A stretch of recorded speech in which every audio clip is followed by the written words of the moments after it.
Nagbabalik ang schoolmates at nandito pa rin tayo sa Nemesio Ayabot Senior High School, Makati!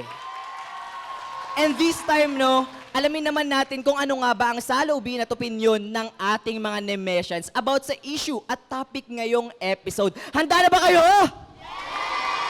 Ayan, gusto ko yung game na game yung Nemesians natin kahit nung unang episode eh. Okay. Ay, wait, may matapang dito. Okay, sige, halika dito, halika. Ayan, gusto ko yung katapangan niya kahit hindi niya pa alam yung tanong, nag-present na siya.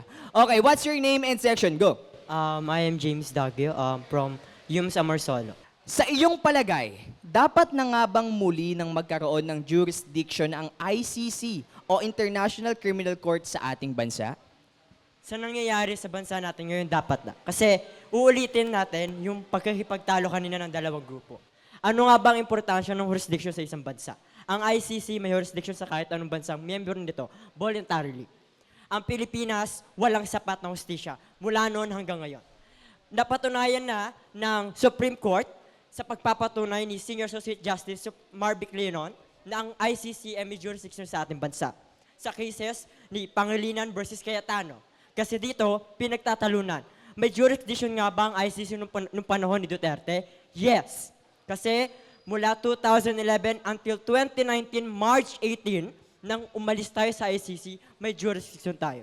Kung sasali tayo uli, maraming mabibigyan ng hustisya. Sa nangyayari sa bansa natin ngayon, hindi nabibigyan ng hustisya. No one above the law. Pero pag politiko ka, excuse ka sa batas. Nagustuhan ko yung argumento niya no, na no one's above the law. Schoolmates, patuloy na makialam at makisali sa ating mga diskusyon at debate sa pag-like and follow ng ating mga social medias. At schoolmates lamang yan. Dahil schoolmates, may pakialam ka. Ngayon, i-congratulate natin ang talagang nanindigan. Sina John Benedict Ansat and John Ronel U. Estrobes Zayan. Wow, congratulations guys! Ang inyong napanood kanina no, ay base lamang sa kanilang mga opinion no, upang alamin kung ano nga ba ang masasabi ng mga kabataan at schoolmates regarding that issue. And I think ang tunay na hustisya ay hindi dapat nakabatay sa kapangyarihan, impluensya, politika, kundi sa katotohanan at ebidensya. Yan, I love that. Yes, ay. Kaya tahimik ako kanina.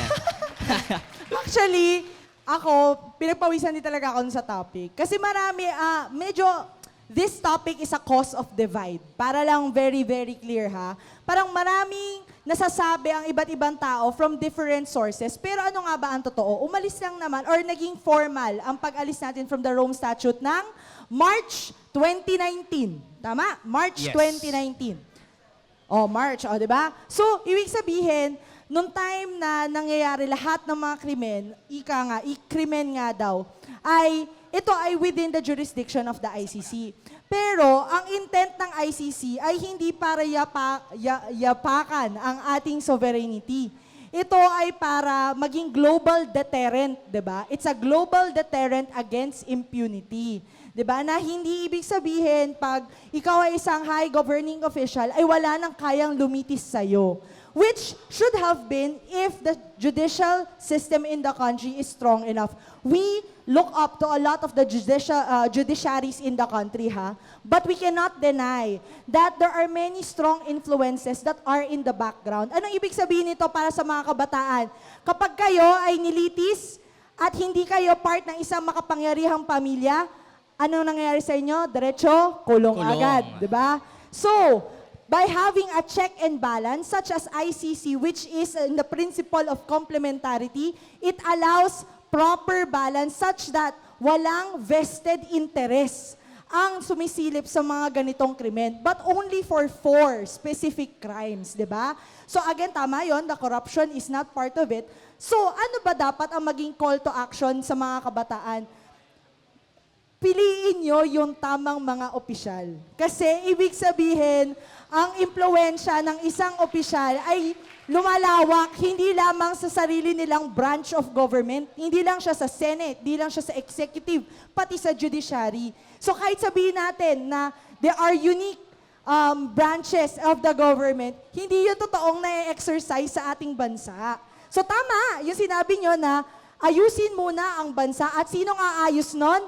tayo, 'di ba? So, dalhin niyo yung ganitong conversation sa labas ng inyong mga classroom kasi nakakalungkot sa comment section ng maraming mga SOCMED na nag-aaway-away ang mga tao na para bang hindi tayo kapwa Pilipino, 'di ba? Lahat naman tayo gusto lang ay hustisya. Ito lang ay pawang mga opinion lamang, walang tama o mali. And with that, sa bawat usapin, sa bawat issue, may boses tayong mga kabataan. Sumali, makinig at makiisa dahil ang bawat opinion natin ay mahalaga. Kaya naman, sabay-sabay natin isigaw sa buong mundo. Guys, sabay-sabay tayo, schoolmates!